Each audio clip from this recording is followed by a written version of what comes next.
ఒకరోజు బ్యాప్టిస్ట్ చర్చిలో వెళ్ళి నేను ఉపవాసం ఉండి ప్రార్థన చేస్తున్నాను. దేనికోసం? అప్పుడు క్యాట్ ఎగ్జామ్ ప్రిపేర్ అవుతున్నాను. క్యాట్ ఎగ్జామ్ దేనికి రాస్తారు చెప్పండి?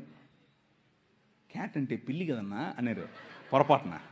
క్యాట్ ఎగ్జామ్ దేనికి రాస్తారంటే MBA కోసం రాస్తారు. MBA లాంటి చదువులు చదవాలి అంటే క్యాట్ ఎగ్జామ్ రాయాలి. Cat GRE. క్యాట్ ఎగ్జామ్ కోసం ప్రిపేర్ అవుతున్నాను. ప్రిపేర్ అవుతూ ఉంటే వెళ్ళి ఒకరోజు ప్రార్థన చేస్తుంటే ప్రభు నాకు ఒక దర్శనం ఇచ్చాడు. కళ్ళు తెరుచుకునే ప్రార్థన చేస్తున్నాను, కళ్ళు మూసుకొని నిద్రపోవట్లేదు, కళ్ళు తెరుచుకునే ప్రార్థన చేస్తున్నాను. ప్రార్థన చేస్తూ ఉంటే ఆమోసు గ్రంథం ద్వారా ఆయన మాట్లాడి అనేకమైన జనాలు నెత్తి మీద టోపీలు పెట్టుకుని తెల్లటి వస్త్రాలు వేసుకుని ప్రభు అయిన యేసు క్రీస్తులోనికి పరిగెట్టుకుంటూ రావడం నేను చూశాను, నా దర్శనంలో చూశాను. ప్రభు అన్నాడు, నువ్వు ఇందోర్ అనే పట్టణానికి వెళ్ళాలి అన్నాడు. ఇందోరా? ఏంటిది? నేను ఎప్పుడు ఇన్లా, ఆ ఊరు ఎక్కడ ఉంటుందో నాకు తెలియదు. మ్యాప్లో వెతికా, ఇందోర్ అనేది మధ్యప్రదేశ్లో ఉందని తెలిసింది. వెళ్ళిపోయా రాత్రికి రాత్రి. ఒక బ్యాగ్ తీసుకుని దాంట్లో 2 చొక్కాలు 2 ప్యాంట్లు వేసుకుని వెళ్ళిపోయా. ఏమో ఎచ్చులుగా వెళ్ళిపోయా. అక్కడ చూసి చలి, అక్కడికి వెళ్ళిపోతే రైల్వే స్టేషన్లోనే ఉండాల్సి వచ్చింది. నాకు ఎవరు తెలియదు అక్కడ. 3 రోజులు 3 రాత్రుళ్ళు రైల్వే స్టేషన్లోనే ఉన్నాను. రైల్వే స్టేషన్లోనే ఉండి సువార్త పరిచర్య చేస్తూ ఉంటే మోకాళ్ళ మీద ప్రార్థన చేశాను. ప్రవ్వా ఏంటి, తుమ్ జాతా హై మై ఆతా హై, ఇంతే వచ్చు నాకు, అంతమించే రాదు. జాతా హై ఆతా హై ఇంతే వచ్చు. ప్రవ్వా ఏంటి ప్రవ్వా, నాకు ఈ భాష రావట్లేదు, నేనేం చెప్పాలి అని అంటే అనర్గళంగా మాట్లాడటానికి హిందీ ఇచ్చాడు. దేవునికి స్తోత్రం కలుగును గాక. అనర్గళంగా, మామూలు కాదు. ఒక్క నెలలోనే టీవీలో మాట్లాడాను. ఎలా? హిందీలో మాట్లాడాను. నేనేం నేర్చుకోలా, ఏ స్కూల్కి వెళ్ళలా, ఏ గ్రామర్ చదవలా. కానీ వాళ్ళు నన్ను సౌత్ ఇండియన్ అనుకోరు. ఎందుకు అనంటే నేను మాట్లాడే హిందీ అంత శుద్ధంగా ఉండేట్లుగా మాట్లాడాను ఆ రోజుల్లో, ఒక్క నెలలో. కారణం ఏంటి అనంటే ద పవర్ ఆఫ్ గాడ్.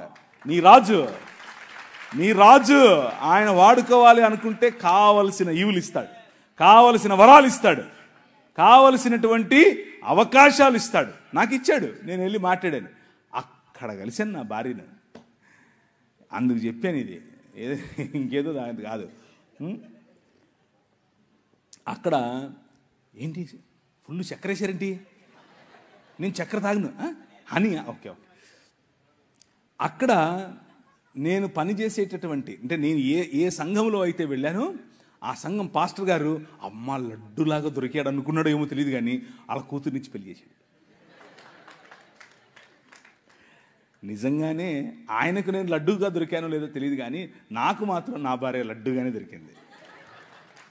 మామూలు లడ్డు కాదు. ఇప్పుడు నేను చేసే పరిచర్య, మీకు కనిపించే పరిచర్య, నేను చేసే పరిచర్యల్లో ఒక 10వ వంతు మాత్రమే. నిజంగా చెప్తున్నాను, 10వ వంతు మాత్రమే.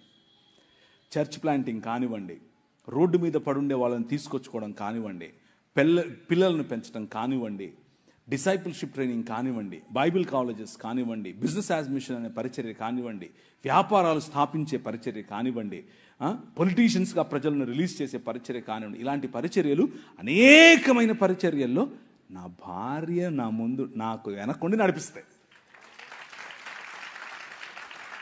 మామూలు కాదు. నేను తల, కానీ ఆమె మెడ. ఆమె ఊగినట్టే మనం ఊగాలి, ఏం ఆప్షన్ లేదు. ఫోన్ చేసింది, ఎప్పుడొస్తున్నా? మీరేమో 2 గంటల వరకు చెప్పాలంటారా? అంత కుదరదు. అక్కడ హైకమాండ్ స్విచ్ చేసింది, వెళ్ళిపోవాల్సిందే, వేరే ఆప్షన్ లేదు.